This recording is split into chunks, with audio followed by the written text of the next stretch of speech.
Bismillah wa salatu wa salam ala rasulillah. Bienvenue mes amis, je me présente, Hashim Sraiti, un étudiant de la faculté de sciences de Tunis. Aujourd'hui, je vais vous présenter un cours sur le langage HTML. Dans ce cours, nous allons apprendre comment insérer des images dans une page HTML. Donc, pour cela, j'ai préparé une page HTML avec sa structure générale. Des balises HTML, le head, le titre de la page, c'est les images, et le body.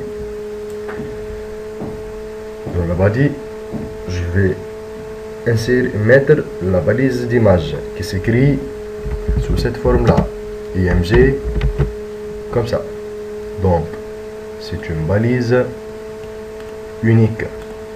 On a dit précédemment qu'une balise unique est une balise ouvrante et fermante à la fois. Il faut indiquer aussi quelle image nous allons afficher. Pour cela, on doit mettre l'attribut src pour source. Donc, on doit mettre le source de l'image. Ce source est un URL qui peut être relative ou absolue. Nous allons voir un exemple d'URL absolu. Je vais sur Google, je tape logo HTML. J'ai beaucoup d'images. Je choisis celle-là, un clic droit et copier l'URL de l'image.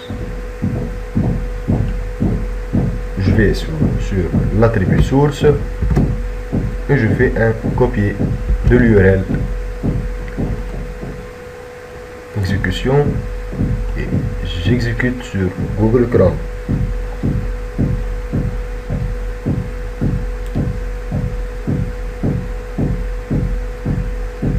Et voilà, l'image est bien insérée dans notre page web. Aussi, on peut mettre un URL relatif. Un URL relatif est le chemin par rapport au dossier qui comporte notre document HTML. Moi, j'ai enregistré mon document HTML ici. Le voilà, test.html. Ce même répertoire tuto HTML comporte le répertoire dossier, le dossier image, un fichier texte et une image. Maintenant, je vais insérer cette image-là, java.png. Je répète, test.html et java.html sont sur la même arborescence.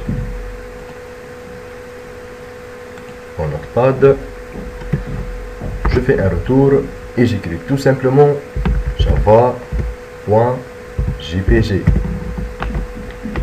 Nous devons bien respecter même l'extension.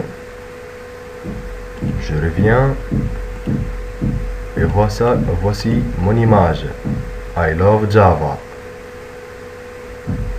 Et I love tout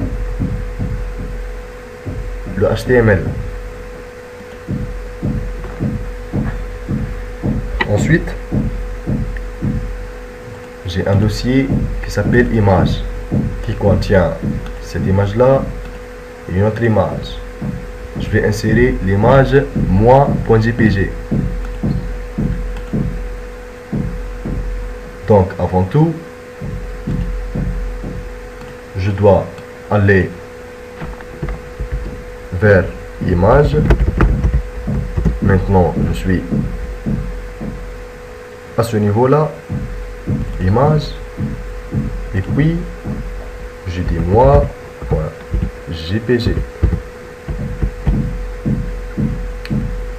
Je reviens et c'est un URL relatif. Je reviens et hop, c'est mon image. Elle est aussi bien insérée. Maintenant, nous allons parler un peu de l'image, des attributs de cette image. Java.jpg.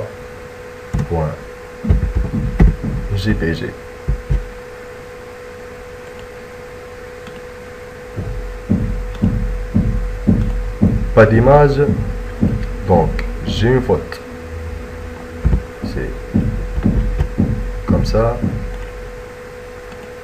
Et maintenant c'est bien fait. Vous remarquez que j'ai commis une faute.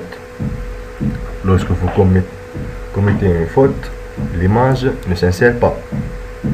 Pour cela, dans le W3C, le World Wide Web Consortium, nous conseille d'utiliser un autre attribut nommé alt. Dans cet attribut, je mets du texte.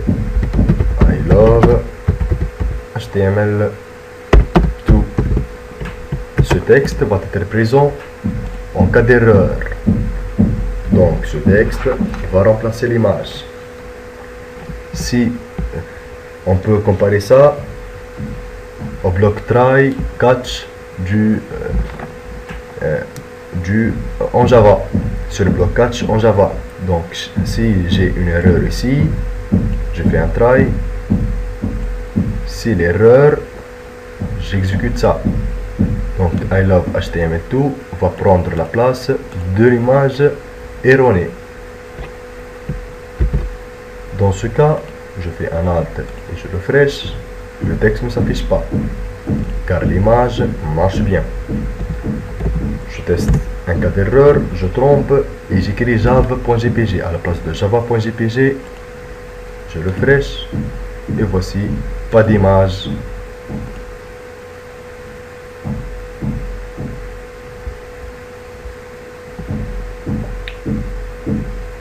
Ensuite, on a l'attribut height et width, c'est-à-dire width pour largeur et height pour hauteur. Height et width. Donc, nous avons aussi le droit d'indiquer la taille en hauteur et en largeur de notre image à insérer. Par exemple, le height width avec 50 et le width avec 70. Je teste. Et voici le tout petit. Donc, je teste comme ça. Et avec 500. Je refresh. Et voici l'image est plus grande. Je vous conseille de ne pas beaucoup modifier ces deux attributs, height et width, par rapport à la taille originale de l'image. Car comme ça, l'image va perdre sa clarté et donc sa beauté.